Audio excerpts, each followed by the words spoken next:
두 번째 강의 제목은 이주민 목회와 상황화입니다. 이주민 목회라는 큰 주제가 있고 또 상황화라는 큰 주제가 있는데 이 두 큰 주제를 연결해서 한번 생각해 보려고 하는 겁니다. 보통 이주민 목회하면 이주노동자, 다문화가정, 유학생을 대상으로 하는 목회를 생각하는 거고요. 목회라는 큰 주제에 대해서는 여기서 다루는 건 아니고 그 목회 현장을 배경으로 상황화를 어떻게 할 거냐에 대한 이야기를 하는 것입니다.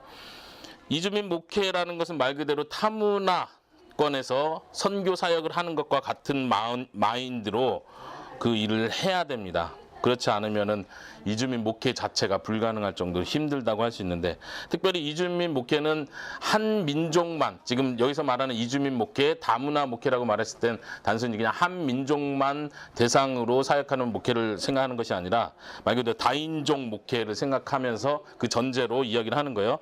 그렇기 때문에 여러 민족의 사람들이 각자 다른 문화를 가지고 한 자리에 모이기 때문에 그 사람들을 대상으로 목회를 하고 말씀 전하는 일을 할 때 상황화라는 주제가 굉장히 중요하다는 것입니다.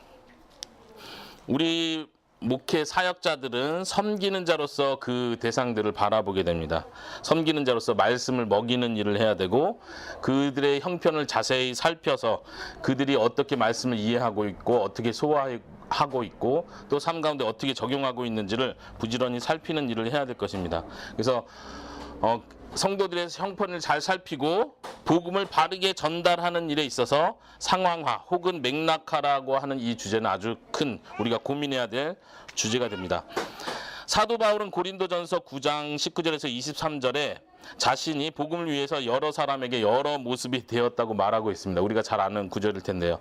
그것과 같이 사도 바울은 선교사로서 자기가 접하는 여러 다양한 문화의 사람들을 대할 때 자신도 그들과 똑같은 입장에서 그들을 이해하고 공감하는 입장에서 복음 사역을 열심히 감당했다는 것을 우리가 잘 알 것입니다. 그 사도 바울의 선교적 마인드를 우리가 본받아서 이 다문화 목회에서 상황화를 잘 감당하는 우리가 되어야겠다고 생각하고 이 상황화의 문제를 살펴보도록 하겠습니다. 두 번째 페이지요. 두 번째 페이지에 보시면은 상황화의 정의와 성경적 근거 이렇게 있습니다. 상황화의 정의는 문화인류학부터 시작해서 선교학 관련해서 하는 많은 책들이나 저자들이 상황화에 대한 정의를 많이 얘기하고 있을 텐데 이 이론적 부분은 제가 최대한 압축해서 짧게 넘어가기 위해서 딱 한 사람의 아주 마음에 드는 정의를 제가 가져왔습니다. 팀 켈러가 정의한 내용인데요. 제가 읽어보겠습니다. 상황화는 사람들에게 그들이 원하는 것을 주는 것이 아니다.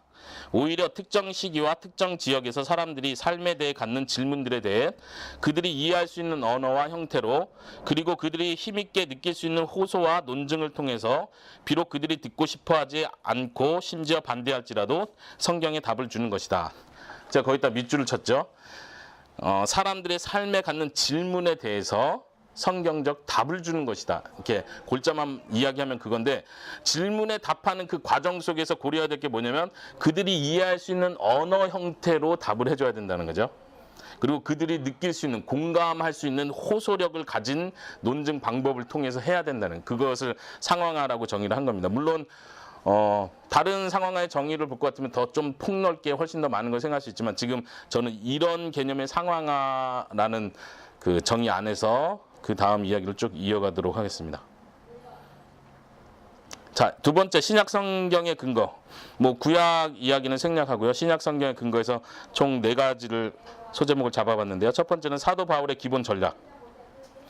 아까 앞부분에서 고린도전서 9장을 인용했던 것처럼 사도 바울은 기본적으로 여러 사람에게 내가 여러 모습이 된다 이렇게 표현했습니다. 예를 들면 사도행전 17장에서 아테네에서 전도할 때 우리가 잘 아는 사도 바울의 특별한 전도 방법이죠. 어떤 사람들은 이 부분을 해석하면서 사도 바울이 아테네에서 전도하면서 너무 쫄아서 철학적인 논쟁을 하다가 결국 전도의 열매를 맺지 못했다 이렇게 평가하는 사람들이 가끔 있어요. 근데 저는 그렇게 보지 않고 또 많은 학자들이 보는 관점에 따라서 아테네의 전도는 사도 바울이 전략적으로 그들이 이해할 수 있는 언어로 그들이 사용하는 그들의 용어를 사용하면서 적극적으로 선교를 했다고 보고 있습니다.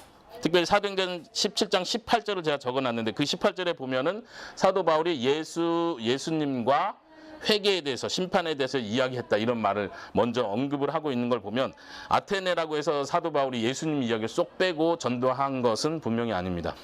근데 그 과정, 그 설교 내용을 보면은 사도 바울이 우리가 그의 소생이라 이런 표현들, 그 당시에 아테네 사람들이 당연히 잘 알고 있는 인용문들을 사도 바울이 활용하고 있다는 걸 우리가 엿볼 수 있습니다. 두 번째, 복음서의 차이점들. 복음서 하면 보통 사복음서, 마태마가, 누가, 요한을 얘기하는데요. 우리는 보통 복음서가 왜 똑같은 예수님 얘기를 이렇게 4명의 저자가 다른 관점에서 다르게, 어떻게 보면 이게 똑같은 이야기인데 왜 다르게 혹은 이게 왜 차이가 나지라고 의문을 갖고 그거에 대한 뭐 비평을 하기도 하지만, 복음서의 강점은 바로 다른 저자들이 다른 독자들을 대상으로 그들이 더 잘 이해할 수 있는 방법으로 복음서가 쓰여졌다는 겁니다. 우리가 잘 아는 것처럼 마태복음 같은 경우는 유대인들을 대상으로 예수님에 대한 이야기를 전하기 때문에 특별히 구약 성경 구절을 많이 인용하는 장면을 우리가 볼 수 있죠. 그리고 메시아로서의 그리스도를 강조하고 있고, 거기 나온 것처럼 마가복음은 이방인들을 대상으로 주로 썼다고 보기 때문에요. 마가복음을 보면은 어떤 용어나 유대적 용어를 조심하면서도 유대적 용어가 나왔을 때는 그거에 대한 해석, 각주를 달듯이, 주석을 달듯이 설명하고 있다는 것을 볼 수 있습니다. 마가는 일반적으로 알려지길 사도 바울과 함께 선교 여행을 한 신참 선교사다. 그래서 사도 바울로부터 그런 선교 마인드를 배웠을 것이다, 우리가 이해할 수 있습니다. 요한복음서 같은 경우도 우리가 잘 아는 것처럼 요한복음 1장에서 태초에 말씀이 계시니라 할 때 그 사용되는 이 로고스라는 헬라어 자체가 우리가 알다시피 그 당시에 그리스 철학을 바탕으로 사용하던 그 로고스라는 용어, 우주의 힘, 에너지, 신이라고 말하진 않지만 그들 사이에서 우주의 원리, 원천이라고 생각하는 그 로고스라는 용어를 사도 요한은 과감하게 그 용어를 가져와서 그들이 이해할 수 있는 방법으로 접근을 해서 바로 그분이 하나님이셨다. 그리고 그분이 사람이 되셨다. 그분이 바로 예수님이다. 너희들이 막연하게 생각하는 그 그리스 철학의 그 우주의 원리라고 생각하는 그것이 바로 우리가 믿고 있는 예수 그리스도다라고 이렇게 연결시켜서 아주 그들이 이해할 수 있는 방법으로 설명해 준다는 것을 우리가 볼 수 있습니다. 또한 요한복음에서는 마태복음에서 많이 사용하는 하나님 나라라는 개념, 하나님 나라라는 개념은 마태복음에서 유대인들이 생각하는 메시아 왕국을 생각하는 그 개념인데, 요한복음에서는 그런 표현은 도리어 피하고 이방인들이 이해할 수 있는 개념, 영원한 생명, 이런 개념으로 그 개념들을 바꿔서 사용하고 있다는 것을 볼 수 있습니다.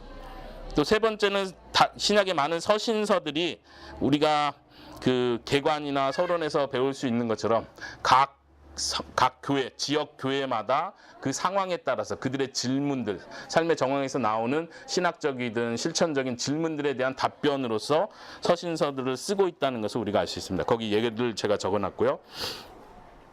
네 번째는 예수님의 대화입니다.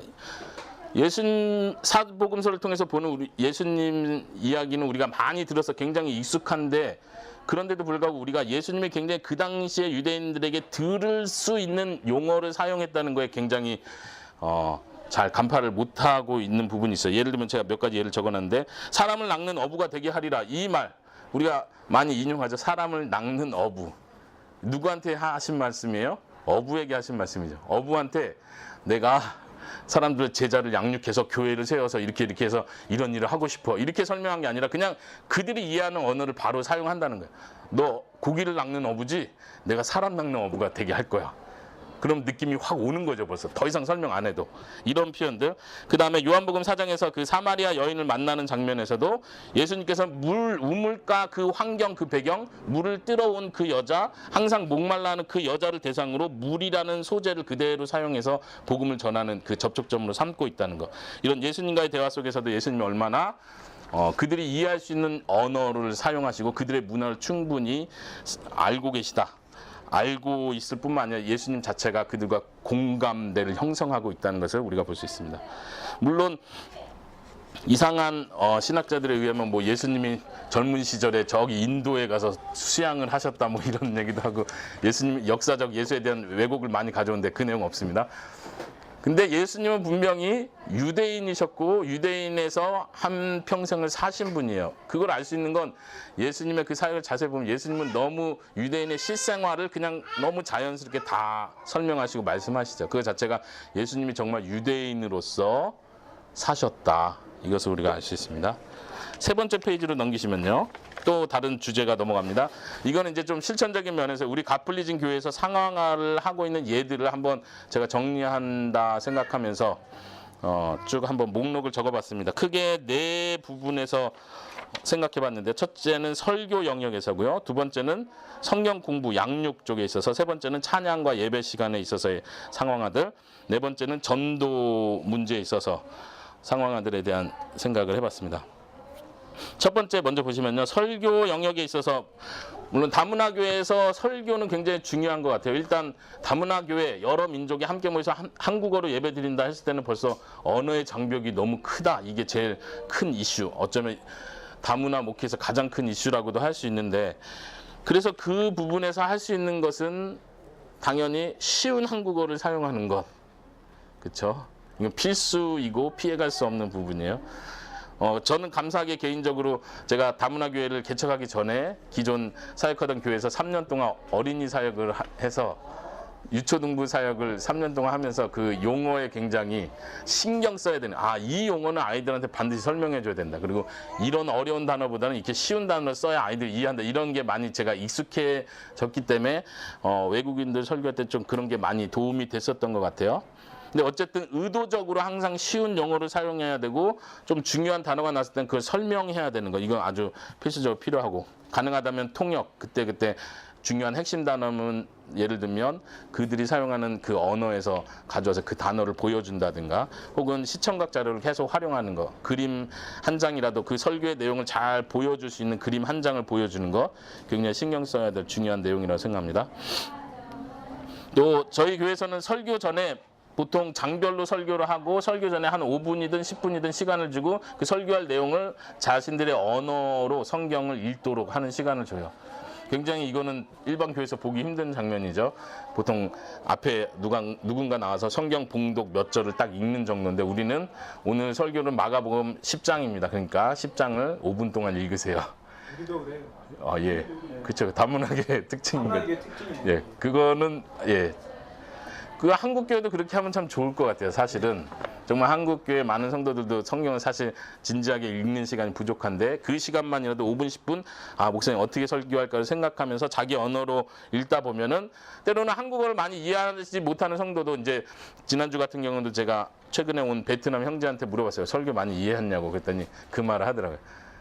목사님 성경을 읽고 목사님 얘기할 때 본문을 보면서 하니까 조금 이해돼요. 이 얘기 하더라고요. 설교를 진짜 못 알아들어도 그 형제 자매가 그 시간에 자기들의 언어로 진지하게 성경 읽는 그 시간이 하나님께서 은혜를 주시고 깨닫게 하는 시간이라고 저는 생각을 합니다. 저희 교회는 실제로 설교할 때 중간에 이렇게 질문도 받고, 제가 질문을 던지기도 하고 청중이 대답을 하기도 하고, 물론 아직은 우리 교회가 중대형 교회가 아니기 때문에 그게 가능한데, 중대형 교회가 되기 전까지는 이렇게 피드백을 받으면서, 중요한 용어는 때때로 못 알아들을 땐 과감하게 무슨 뜻이냐 물어보기도 하고 그런 분들이 있는데, 이제 처음부터 설교 그런 패턴을 하다 보니까 설교 시간 중에 질문을 하거나 제가 질문을 던지고 대답해야 되는 분위기가 되는 거에 대해서 성도들이 굉장히 익숙해져 있다는 거, 그게 장점이라고 생각을 하고요. 그리고 몇 번을 시도하고 또 앞으로도 계속 시도하려고 하는데, 설교 후에 그 설교 주제를 가지고 그룹별로 나눔 시간을 갖는 것도 굉장히 유익했던 것 같습니다. 그럴 때는 특별히 이제 언어권별로 앉아서 그 주제를 누군가 잘 이해하는 사람이 좀 더 설명해주고, 어떤 질문을 하나 던져주고 설교를 끝내면 그 질문에 대해서 서로 이야기하는 시간도 갖는 거. 어쨌든 최대한 융통성 있게 설교 시간을 운영하는 거, 기존 정통교회에서 하고 있는 그 패턴만 고집할 필요가 없다는 걸 생각하면 쉬울 것 같습니다. 거기 세 번째 줄에 쉬운 설교 대 가벼운 설교, 이렇게 제가 표현했는데요. 저는 이렇게 생각합니다. 쉬운 말로 하고 쉬운 용어로 하는 설교라고 해서 그게 결코 가벼운 설교는 아니라는 거예요. 쉽지만 정말 진지하고 무겁고 중요한 설교를 할 수 있고 해야 한다는 것입니다. 가벼운 설교는 아무리 어려운 말, 복잡한 신학적 용어를 사용해도 정말 남는 것이 없는 가벼운 설교가 될 수도 있다는 거, 그런 면에서 좀 생각해 봐야 될 주제라고 생각하고요. 그 다음에 네 번째도 중요한데요. 삶의 정황에 접목한 설교. 예를 들면 이제 설교 내용 안에서 고민해야 될 문제인데, 이주민들로서 그들과 공감할 수 있는 성경의 이야기들을 찾아낼 수 있다면요, 그들이 좀 더 관심을 갖고 또 피부에 와닿게 이해할 수 있겠죠. 저는 예수님에 대해서도 나그네이신 예수님, 이주민이신 예수님을 생각합니다. 물론 예수님이 어릴 적에 이집트로도 피난 가시고 또 베들레헴에서 태어나셔서 나사렛에서 오랫동안 사시고 갈릴리에서 사역하시다 마지막에 예루살렘에서도 사역하시, 지역을 옮긴다는 면에서도 이동하셨다, 이주하셨다 말할 수 있겠지만, 더 중요한 사실은 예수님께서는 하늘 고향을 버리시고 이 땅에 내려오신 진정한 이주민이시라는 거예요. 그런 면에서 접목해서 설교하는 것이 그들에게 굉장히 많이 와닿으시죠. 다시 말하면 여러분들이 이주자로 이 땅에 오셔서 많은 고생이 있죠. 고향에 대한 그림이 있죠. 예수님께서 예수님의 본향을 버리시고 이 땅에 오셔서 우리를 위해 섬기시고 희생하시고 대속의 일을 감당하셨습니다. 이렇게 설교하셨다는 거예요. 그 다음에 돈의 우상, 자녀의 우상, 특별히 이주민들에게 제일 큰 관심은 결국은 돈 벌러 한국에 왔고, 또 다문화 가정 같은 경우는 자녀를 하나 키웠는데 이 자녀는 자기 생명보다 더 소중한 자녀. 자녀를 위해서라면 정말 모든 거 할 수 있는, 물론 한국 가정들도 마찬가지겠지만요. 그런 면에서 돈의 우상에 대해서, 자녀의 우상에 대해서 직접적으로 설명해 주는 거, 설교해 주는 게 필요하고요.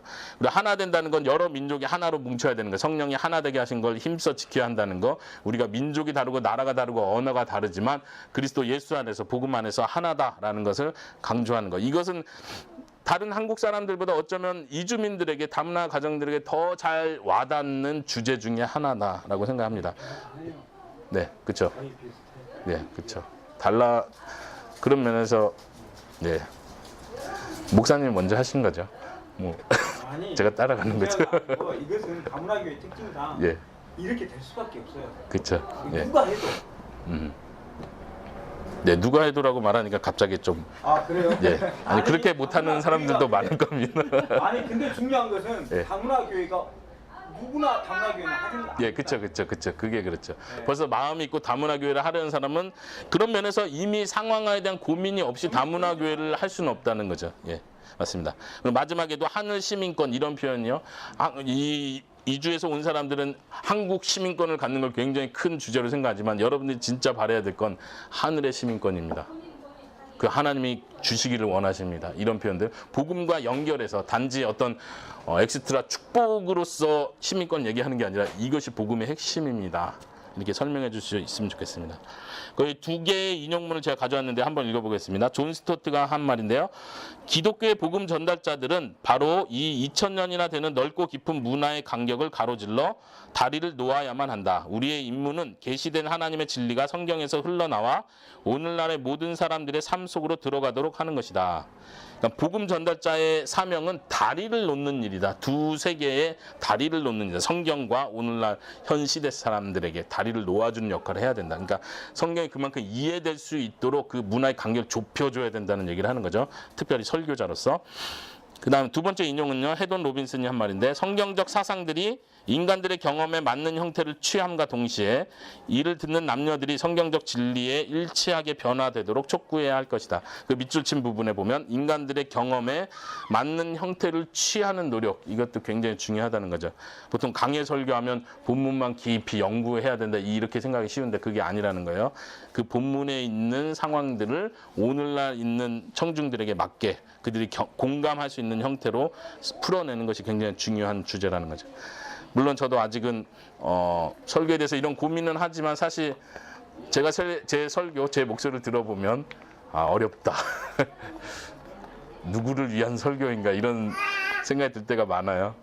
물론 이제 저희 교회는 한국 성도님도 있기 때문에 또 너무 쉽게 하는 것도 도리어 또 너무 편협한 상황이 될 수도 있기 때문에 어느 정도는 그 깊이도 유지하려고 노력을 하고 있고요. 두 번째 영역은요, 성경 공부와 양육에 대한 건데 1:1 성경 공부, 소그룹 성경 공부 뭐 이런 건 기존 교회도 다 한다고 생각이 들어요. 그렇지만 어쨌든 1:1 성경 공부는 저희 교회가 더 열심히 하려고 하는 게 그 이주민들의 시간에 맞춰서, 때로는 언어 수준에 맞춰서, 때로는 그들의 믿음 정도 혹은 학습 수준, 배우는 수준에 따라서 이렇게 다 다르기 때문에 1대1로 가는 걸 굉장히 중요하게 생각을 합니다. 때로는 어떤 비슷한 그룹의 사람들이 우리가 같이 공부하고 싶어 하면 그룹으로도 하지만 우린 기본적으로 1대1 성경 공부를 해야 된다고 생각하고, 그 옆에 보면 다양한 학습 방법인데 말 그대로 언어를 사용하는 면에서도 다양하고, 때로는 그들의 언어로 준비된 성경 공부 교재가 있어서 그걸 활용할 수도 있고, 때로는 공부 자체가 굉장히 힘들어하는 사람들은 사실은 어느 때는 그냥 영화를 같이 본다든가 성경 영화, 혹은 같이 대화를 나눈다든가, 이렇게 이런 방법, 이런 면에서 다양한 학습 방법이 동원돼야 될 필요가 있다고 생각하는 거죠. 그 두 번째 줄에 보면 공부 습관이 있는 사람과 공부 습관이 없는 사람, 특별히 이제 다문화 사역을 하면서 배워가는 것은, 그 전에는 열심히 가르치면 열심히 성장하겠지라 생각했는데, 열심히 가르쳤는데 상대방은 열심히 배우는 방법을 몰라요. 그러니까 그 옆에 보면 패스트 러너, 슬로우 러너 이런 표현도 쓰는데, 슬로우 러너는 내가 선생님이 가르치는 만큼 따라오기가 너무 힘든 학생이에요. 그래서 이제 선생님 입장에서는 멍청해, 혹은 신앙적으로 표현하면 믿음이 안 들어가, 사탄이 맡고 있어, 막 이렇게 생각하기 쉽지만, 사실은 그들의 입장에서 생각해 보면 이 사람은 자기 본국에 있을 때 그렇게 교육, 우리가 생각하는 것처럼 체계적인 교육이나 공부하는 방법에 익숙해 있지 않은 사람들이거든요. 그럴 때는 우리가 그들의 입장에 맞춰서 그들의 모양으로 가르치는 노력이 필요하다, 그런 차원에서 적어봤고요. 세 번째는 한국어 공부 겸 이렇게 한국어를 같이 하면서 성경 공부를 하는 패턴이에요. 물론 어느 때는 한국어만 가르치기도 하지만 한국어를 가르치면서 성경을 계속 가르치는 거죠. 이 같이 배워가는 방법은 계속 개발해야 될 필요가 있다고 생각하고요. 혹은 통역을 사용한다든가 본국 언어 교재를 최대한 발굴하고 개발하는 게 필요하다고 생각하고요. 그다음에 거기 뭐 그다음도 찾아가는 서비스, 이거 뭐 집을 방문해서 성경 공부한다든가 이런 걸 말하고요. 기다려주는 가르침, 이것도 아까 슬로우 러너 이야기하면서 얘기한 것처럼 우리가 기대하는 만큼 열매가 바로바로 이 정도 투자했으면 이 정도 나와야 되는데 열매가 바로바로 안 나오는 게 더 많은 경우라고 생각이 들고, 그런 면에서 정말 사역자에게 필요한 건 인내가 필요하다. 근데 어떻게 하면 인내가 개발되느냐? 사실은 그들의 문화를 이해하면 이해할수록 인내가 되는 거죠. 이 사람들은 이런 면에서 이런 부분을 배워가는 게 그들에게 쉬운 영역이 아니구나. 우리는 당연히 예를 들면 뭐 결혼관에 대해서 설명할 때도 우리는 기본적으로 윤리관이 있기 때문에 이건 나쁜 거예요, 그러지 마세요. 네, 당연히 배웠다고 생각하는데 이 사람들 입장에선 결혼관에 대해서 그들의 문화 속에서 배운 건 우리랑 너무나 다른 거예요. 더 자유분방할 수도 있고, 그들은 이게 죄라고 전혀 생각하지 않는 문화 속에서 자랐다면 그걸 가르치는데 훨씬 더 많은 시간이 든다는 거죠. 그런 면에서 기다려주는 가르침이 굉장히 중요하다 생각을 합니다. 거기 검은색 세모로 제가 표현해놨는데요. 성경 공부에 대한 반응이 사람마다 다르다. 그러므로 각각 다르게 반응해 주어야 한다. 네. 물론 막연하게 처음 사역할 때도 이런 생각을 가지고는 있었지만 실제 사역을 하면서 계속 부딪히면서 이게 정말 중요하다는 생각을 해요. 왜냐하면 아까도 말한 것처럼 우리 사역자는 쉽게 상대방을, 성도들을, 외국인들을 신앙적으로 평가할 때가 있는 것 같아요. 이 사람 믿음이 안 들어가. 이 사람은 영적인 일에 관심이 없는 것 같아. 배우고 싶어 하질 않아. 정말 거듭난 게 아닌 것 같아. 이런 판단을 너무나 쉽게 하는데 그거에 대한 반성이라고도 할 수 있을 것 같아요. 각자 사람마다 반응하는 게 다르기 때문에 이 사람이 늦게 반응하면 늦게까지 기다려줄 수 있는 마음이 필요하고, 어떤 사람은 더 적극적으로 막 어떤 특정 부분을 더 배우고 싶어 한다면 이 사람이 이쪽으로 관심 있구나 하고 더 적극적으로 가르쳐주는 게 필요하죠. 그런 면에서 이제 똑같은 전도 방법이나 똑같은 양육 프로그램으로 단계별로 딱딱 밟으면 몇 개월 안에 졸업하고 그 다음 리더 세우고 이렇게 한다는 것 자체가 굉장히 무리가 있다는 생각을 합니다. 네, 세 번째 영역인데요. 찬양과 예배 시간에 대해서도 우리 무지개 다문화 교회하고도 많이 다르지 않을 거라 생각하는데요. 쉬운 찬양을 반복한다든가 가사를 설명해 주는 것, 노래 부르기 전에 가사를 설명해 주고 가사를 그들 언어로 번역한 자막을 띄워주는 거, 뭐 율동을 한다는 거, 뭐 우리 무지개 다문화 교회는 사모님이 율동을 잘 하시잖아요. 그래서 올해 들어서 우리 김선희 선교사님도 율동을 직접 하는 건 아니고 찬양 인도를 시작했는데, 네, 다행히 율동을 해줄 수 있는 자매들이 있어서 율동도 같이 하는데, 이렇게 몸으로 같이 움직이면서 하는 것도 실질적으로 도움이 많이 된다고 생각하고. 말씀도 네, 손짓으로 해요. 손짓으로 외우게 합니까? 하나님이 세상을. 이처럼. 예. 예절 네. 예, 저희는 아직 거기까지는 접목을 못 하겠는데. 네. 자, 그다음 뭐 영상을 보면서 하는 찬양 영상을 틀어주고 저희는 이제 성찬할 때는 막 보통 기존교회 같으면 성찬에 대한 의미를 성경 또 짧은 설교로 하기도 한데 저희는 그렇게 일부러 안 하고 영상 예수님 십자가에 돌아가신 영상을 이렇게 보여주면서 성찬을 진행하거든요. 그런 방법을 사용하는 거. 그다음에 언어권별로 특송을 한다든가 간증을 하는 것도 이 성도들 예배에 참여할 수 있는 이렇게 좋은 방법이 되는 것 같습니다. 그리고 거기도 표현해놨는데 두 가지 예배 형식. 하나는 복잡하지 않은 예배 형식과 반대는 예배 순서에 대한 설명과 해설이 있는 예배 형식. 저희는 첫 번째 형식이거든요. 복잡하지 않은 형식. 다시 말하면 저희 교회는 특별히 주보도 없어요. 왜냐하면 주보 자체가 사람들을 더 복잡하게 만드니까. 보통 기존 교회에서는 주보를 주는 이유가 예배 순서를 잘 알기 위해서 도움을 주려고 하지만 외국인들에게 주보를 주면 이게 더 복잡해지는 거예요. 그래서 도리어 주보 대신 예배 형식 간단하게 찬양, 설교, 성찬, 기도 뭐 이렇게 그냥 자연스럽게 몸에 익힐 수 있게. 꼭 저희 교회 형식만이 제일 좋다고 생각하지는 않는 거예요. 도리어 예배 순서를 좀 더 의미 부여를 해서 여러 자세한 순서들을 집어넣고 그거에 대한 그때그때 매주마다 간략한 설명을 해주는 거, 해설을 해주는 거. 예를 들면 사도신경을 하기 전에 사도신경에 대한 의미를 설명해주고 뭐 시편 낭독을 하기 전에 시편에 대한 의미 설명 같이 나누고 쉬운 말로. 그것도 쉬운 설명을 반복하는 것도 외국인 성도들에겐 익숙해지고 좋은 도움이 계속 반복적으로 될 거라고 생각이 드는데요. 그런 방법도 있다는 것. 또 하나는 그 아래에 고정된 예배 형식이 있고 유연성이 있는 예배 스타일이 있고 저희는 좀 두 번째에 속합니다. 고정된 예배 형식은 아까 예를 들면 쉽게 하든 어렵게 하든 형식을 딱 고정시켜 놓는 거죠. 그래서 언제 와도 항상 이 교회는 이 패턴을 하는구나 하고 몸에 익숙하게 만들어주는 것도 그들을 도와줄 수 있고 반대로 저희 같은 경우는 좀 예배 스타일 자체는 굉장히 유연성 있게 해요. 예를 들면 어느 때는 주기도문송을 하면서 끝내고 어느 때는 그냥 기도하고 끝내고 어느 때는 토론하다 끝나고 어느 때는 광고하고 끝나고 뭐 이렇게 굉장히 다양하게 끝나는데 끝나는 것뿐만 아니라 예배 형식도 이렇게 몇 달 간격으로 이렇게 좀 바뀌는 것 같아요. 그래서 외국인들 좀 낯설어 할 수도 있지만 도리 어떤 이주민들에게는 그냥 여기 형식이 없는 거구나. 그냥 목사님 마음대로 하시는 거구나. 나는 이거 신경 안 써도 되는구나. 지난주에는 우리가 성찬식을 하고 제가 마지막 통성기도를 하고 같이 하자고 하면서 끝내려고 했는데 성찬식 끝나니까 다들 밥 먹으러 막 저 옆칸으로 막 이동을 하더라고요. 그래서 들어오세요. 안 끝났습니다. 통성기도 한 번 더 합시다. 이렇게 했는데 어쨌든 물론 장단점이 다 있다고 생각합니다. 여러분들이 선택하시면 될 것 같고 마지막 네 번째 전도와 관련해서는요.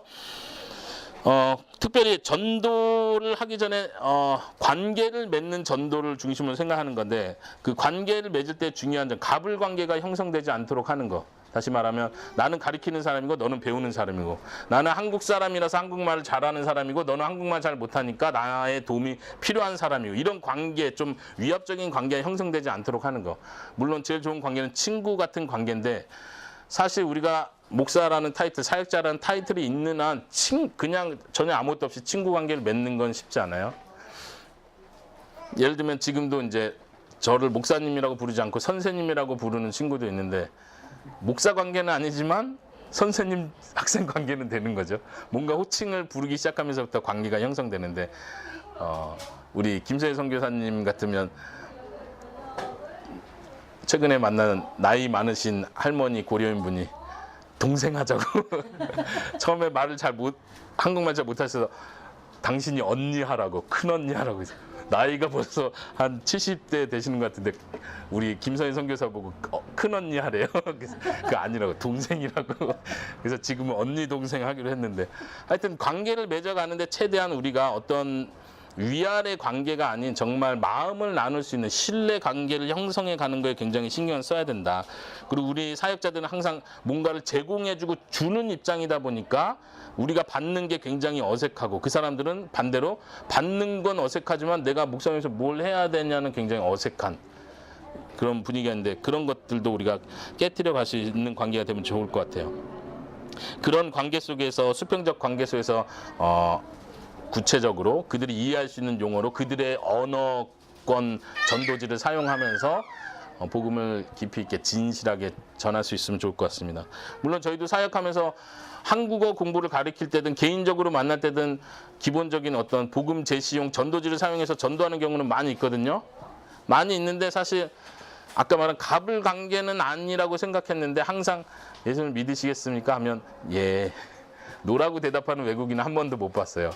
이제 노방전도 하다가 무슬림 친구를 만났을 땐 저희 교회에서 나왔어요. 예수님 믿으세요. 그러면 저 무슬림이에요.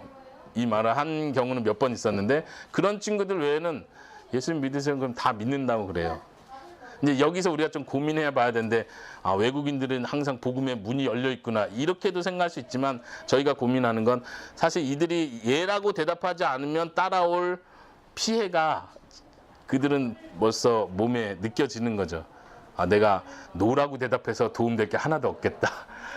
우리 예를 들면 네팔 자매를 한 4년 전부터 거의 5년 가까이 지금 만나고 있는데 처음 만나서 한국어 공부 가르치고 복음 제시할 때부터 그때부터 예수님 믿겠습니다. 예스 이걸 계속 해봤거든요. 4년째 예스라고 하는데 그들이 생각하는 예수님 믿겠습니다라는 것과 우리가 생각하는 예수님 믿으면 이제 교회도 나와야 되고 정말 성경도 읽어야 당연히 해야 되는데 하지 않는 거죠.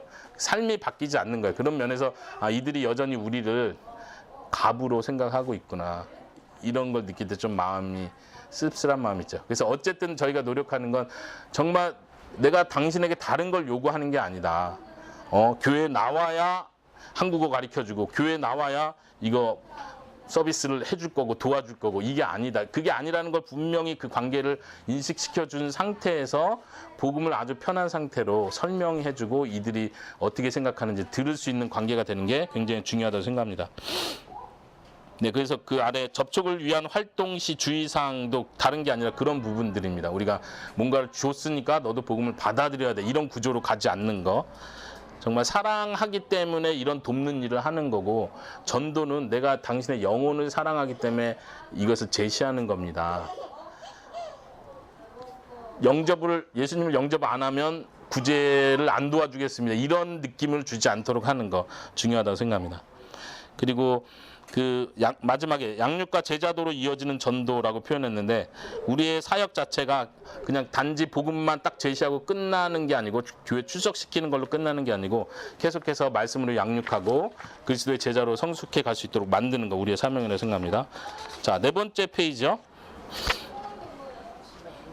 네 번째 페이지에는 적극적인 상황화가 부족할 때의 문제점. 물론 우리가 기본적으로 다 상황화를 하고 있다고 생각하지만 이제 저도 이 부분을 글을 쓰고 책을 읽고 연구하면서 많이 느꼈던 부분 중에 하나인데 저도 나름대로 다문화 사역하면서 상황화를 잘하고 그들의 문화를 배려한다고 생각을 했는데 저도 여전히 내 중심적, 내 문화주의가 굉장히 강하구나 이런 걸 느꼈습니다. 첫 번째는 그들이 복음은 듣지만 복음을 이해하지 못한다.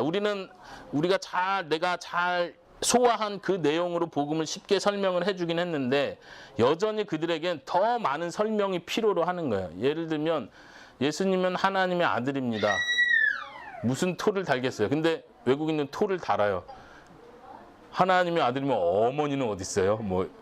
굉장히 어린아이 같은 질문이지만 그들에게 그게 해결되지 않으면 너무 복잡해지는 거죠.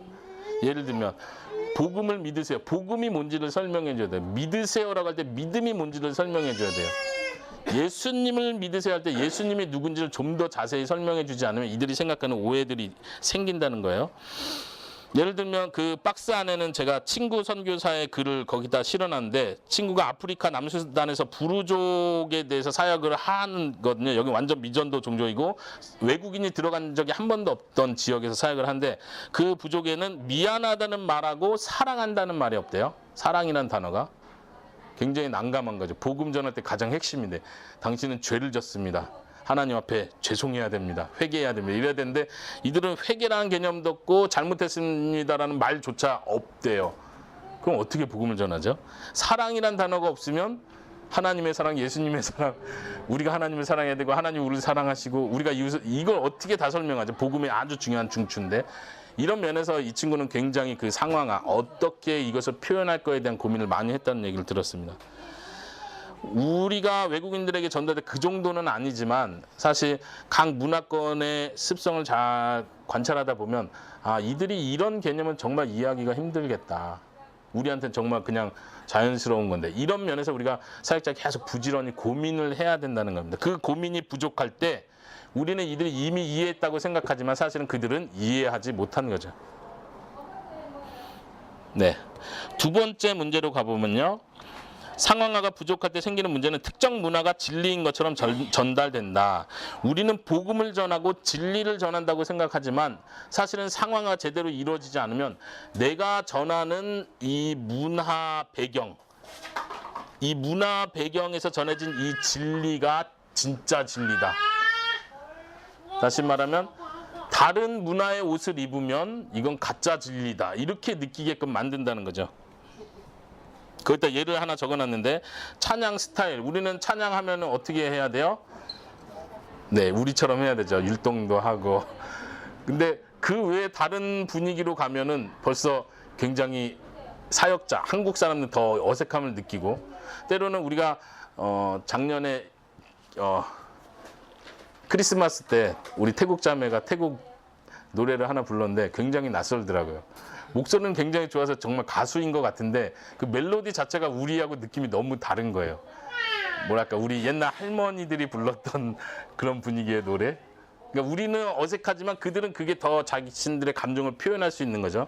때로는 우리의 찬양들이 사실은 다 악보에 의해서 서양 쪽에서 개발된 그런 찬양들이 주로 불리기 때문에 우리도 모르는 사이에 서양식 찬양을 하고 있다는 인식을 못하는 거죠. 마치 그 서양식 느낌의 찬양이 아니면 마치 좀 문제가 있는 것처럼 생각할 때, 예를 들면 여러분들 온라인이나 이런 데서 히브리 찬양을 들을 수 있거든요. 히브리 찬양 이렇게 온라인에 틀어놓으면 굉장히 막 장송곡 같아서 진짜 막 거북한 느낌이 들어요. 아, 목사님 안 그러셨습니까? 예, 그 목사님은 체질화되신 거. 저는 그걸 들으면서 야, 다윗은 이런 식으로 찬양했을 텐데 나하고는 너무 안 맞다.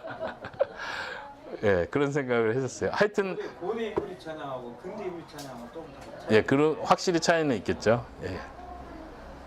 하여튼 우리가 어떤 문화를 가리키면서 그것이 진리인 양 가리키는 오류를 범치 않기 위해서 거기 박스 안에 인용문에 보시면요. 팀 켈러가 한 말인데 목회자들이 가장 많이 저지르는 실수 가운데 하나는 개인적으로 영향을 끼친 방법이나 프로그램을 무조건 반복하는 것이다. 제가 많은 그런 실수를 했던 것 같아요. 찬양에 대해서든 예를 들면 성경 공부 방식에 대해서든 이렇게 공부하니까 성경이 눈에 확 들어오더라. 이렇게 가리켜야 돼. 내가 느낀 건데도 이게 다 제일 좋은 방법인 것처럼 가리키기 시작한다는 거죠. 세 번째 문제점은요. 내 신앙의 스타일이 가장 합당한 신앙의 모습이라 여긴다. 2번하고 좀 연결되는 건데 이 부분에서 위험한 건 사역자가 자꾸 성도들 비판하는 입장에 선다는 거죠. 나는 맞고 너가 틀리다. 기도는 이런 패턴으로 이렇게 통성기도를 이렇게 뜨겁게 해야지 너처럼 조용히 혹은 뭐 웅얼웅얼 하면서 그건 옳지 않아. 마치 이게 진리 문제인 것처럼 대할 수가 있다는 거죠. 한번 재밌는 일은 캄보디아 친구들도 그러고 성경 공부를 가리키면서 고려인 러시아권 친구들을 가리킬 때도 그러고 뭐 공부를 시작할 때나 끝날 때 제가 대표 기도하고 끝내겠습니다 하고 기도를 시작해. 한국말로 하죠 당연히. 근데 이제 이 사람들은 잘 못 알아들을 거 아니에요. 그러면 그냥 조용히 듣고 좀 알아듣는 말에서 아멘 이렇게 해주면 좋을 것 같은데 제가 기도하겠습니다. 살아계신 하나님. 그럼 여기서 자기가 같이 기도를 하고 있는 거예요. 당황스럽죠. 목사님 기도하는데 이 앞에서 자기가 또 기도하고 무슨 시츄에이션이지? 왜 그러지? 이런 생각이 들 때가 있었는데 제가 경험한 캄보디아 친구들하고 러시아 쪽에서 오신 분들이 그렇게 하더라고요. 그냥 자연스럽게. 아직 제가 왜 그런지는 물어보지 않았습니다. 아, 저들은 저게 자연스럽구나 라고 생각하고 있습니다. 넘기셔서요. 다섯 번째는 이제 적극적인 상황화. 앞에서는 상황화가 적극적으로 이루어지지 않을 때의 문제점이고 여기서는 적극적으로 상황화를 할 때 주의할 점 세 가지입니다. 첫 번째는 진리의 문제를 타협해서는 안 된다. 이 부분은 여러분들 읽어보시면 좋겠습니다. 단지 우리가 상황화를 한다는 이유로 진리의 문제까지 타협하는 건 우리의 목표와 어긋나는 거죠. 그 팀 켈러가 맨 첫 페이지에서 상황화를 정의할 때 이렇게 표현했었어요. 비록 그들이 듣고 싶지 않고 심지어 반대할지라도 성경의 답변을 해주는 것이다. 그들의 언어로 이해할 수 있는 호소력을 가지고 이렇게 표현했었죠. 그런 면에서 성경의 내용을 과감 없이 전해준다는 차원에서는 우리가 타협할 수 없는 부분입니다.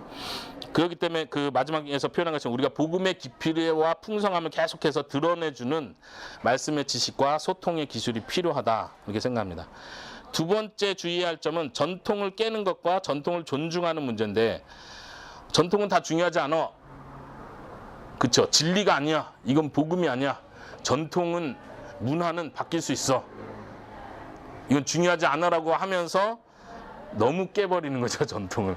근데 제가 개인적으로 이런 좀 취약점이 있는데, 석찬 목사님도 이쪽에 취약점이 있을 거라 생각이 듭니다. 어떻게 생각하십니까? 더 설명을 좀 아, 예.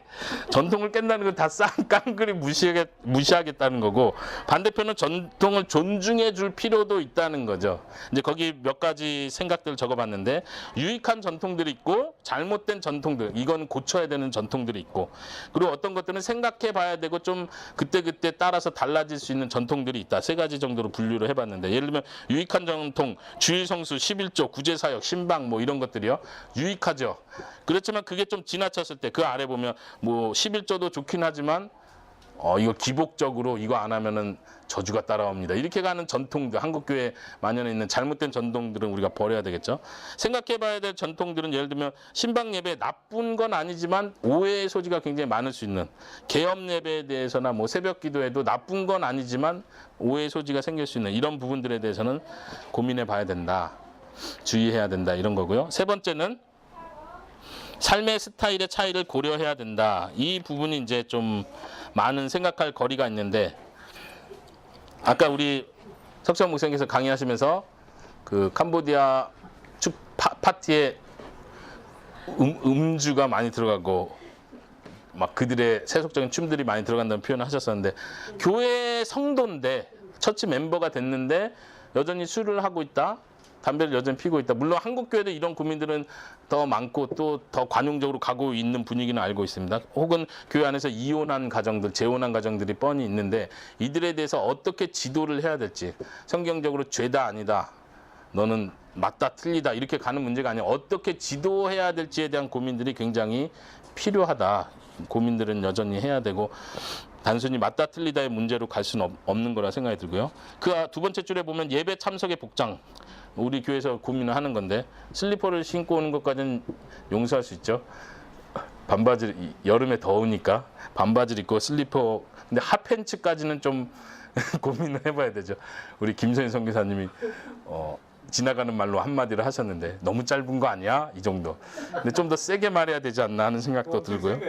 그래요? 그리고 인사법에 대한 것도 물론 이제 다들 경험해 보셨겠지만 어느 나라는 키스하고 악수를 러시아 쪽 같은 경우는 악수를 굉장히 중요하게 생각을 하거든요. 또 여자분들은 이렇게 볼 키스를 하고, 친했는데 볼 키스를 안 해주면 좀 섭해하죠. 그래서 우리 김선희 선교사님 제일 잘 적응하는 문화 중에 하나가 포옹과 키스인데 이성끼리는 좀 조심해야 되고. 근데 이제 그 인사를 반복한다는 차원에서 한국 사람들은 내가 이 사람을 도와줬어요. 그러면 너무 감사하니까 감사합니다. 예, 갈게요 하면서도 감사합니다 하고 인사하고, 문 앞에 가서 인사하고, 나가면서 인사하고, 보일 때까지 한 번 더 눈짓으로 인사하고 가잖아요. 근데 이 친구들은 내가 그렇게 열심히 도와줬는데 감사합니다 하고 예, 잘 가요. 근데 그리고 뒤도 안 돌아보고 그냥 가는 거예요. 처음에 막 상처를 받았어요. 어떻게 저렇게 감사가 적을 수가 있지? 감사가 적은 건 아닌데 굉장히 상처가 되더라고요. 그런 작은 것이지만 우리가 그런 문화적 차이를 생각하지 않으면 혼자 그냥 고생하는 거죠. 예를 들면 감사 표현하는 것도 한국적인 문화하고는 좀 다른 게 많은 것 같고, 초대 문화도 사실은 그들은 또 초대하지 않으면은 불청객이 되기 때문에 함부로 초대하지 않은 사람은, 목사님이 이 사람이 생일 파티인데 제가 초대받았어요. 그럼 제 친구 한 명 데려가도 되죠? 이렇게 하는 게 굉장히 무례한 경우가 될 수도 있다는 거예요. 그래서 그들 문화를 잘 이해하고 삶의 스타일을 이해하는 게 필요하다. 네. 그 다음에 그 아래에서 강조하고 싶은 건 민족 지적 연구, 관찰 이 단어를 썼는데 좀 어려운 단어인데 이 민족 지적이라는 건 인종에 대한 연구, 그거에 대한 연구를 말하는 거예요. 이거를 위해서 이제 선교학계나 뭐 이렇게 타문화권을 사역하시는 분들은 굉장히 중요한 단어로 생각하는 건데 그들에 대한 연구를 하는 거죠. 관찰자가 돼서 그들로부터 배우는 사람이 되는 거예요. 우리가 사역을 하면서 계속 배우는 사람으로 남아있는 것이 굉장히 중요하다. 예. 우리는 일단 사역자이기 때문에 이들에게 뭔가를 가르쳐주고 너 한국 문화 잘 모르지? 한국 문화 가르쳐줄게. 한국말 잘 모르지? 내가 가르쳐줄게. 이런 가르치는 입장에서 하기가 굉장히 쉬운데 지금 여기서 강조하는 것은 우리가 학습자가 돼야 된다. 그리고 그들을 선생님으로 모셔야 되는 내가 너희 문화를 배우고 싶다. 여기는 왜 이렇게 인사를 하지? 왜 이게 중요하지? 이렇게 도리어 배우는 자세를 끝까지 유지하는 거 굉장히 중요하다고 생각이 들고 참 겸손하지 않으면 할 수 없는 아주 힘든 주제이기도 합니다. 그렇죠, 목사님? 겸손하지 않으면 배우기 힘들다. 우리는 끝까지 겸손해져야 된다. 이런 생각하고요. 네, 마지막 나가는 말을 제가 읽어보도록 하겠습니다. 이주민 목회는 타문화권 선교 현장에서의 사역과 같다. 여러 문화권에서 온 다양한 이주민 성도들을 한국적 기독교 문화에 동화시키는 것이 목회의 목표가 될 수 없다. 도리어 풍성한 복음이 바르게 그리고 명확하게 이해될 수 있도록 전하고 가르침으로써 서로가 그리스도 안에서 하나됨을 경험할 수 있게 해줘야 된다. 네. 그리스도 안에서 하나라는 것. 문화는 다르고 언어는 다르지만 우리가 통하는 게 있다는 걸 가르쳐 주는 거죠. 그리고 복음 사역자들은 끊임없이 이주민들의 문화, 즉 본국에서의 문화와 한국에 와서 정착하며 형성되어가는 문화와 상황에 주의 깊게 관심을 갖고 알아가야 한다. 그 일을 통해서 사역자들은 그들을 더 이해하게 되고 인내할 수 있게 될 것이며 단순히 그들을 품어주고 관용할 뿐 아니라 그들이 가진 문화와 가치관을 객관적으로 이해감으로써 복음을 바르게 전하고 그들의 모든 삶의 영역에 복음의 영향력을 온전히 끼치게 할 수 있을 것이다. 결국 우리의 목표는 단순히 관용을 베푸는 것이 아니라 복음을 전하는 것이어야 된다. 상황화의 목표가 거기에 있다. 이것으로 제 발표를 마치도록 하겠습니다. 감사합니다.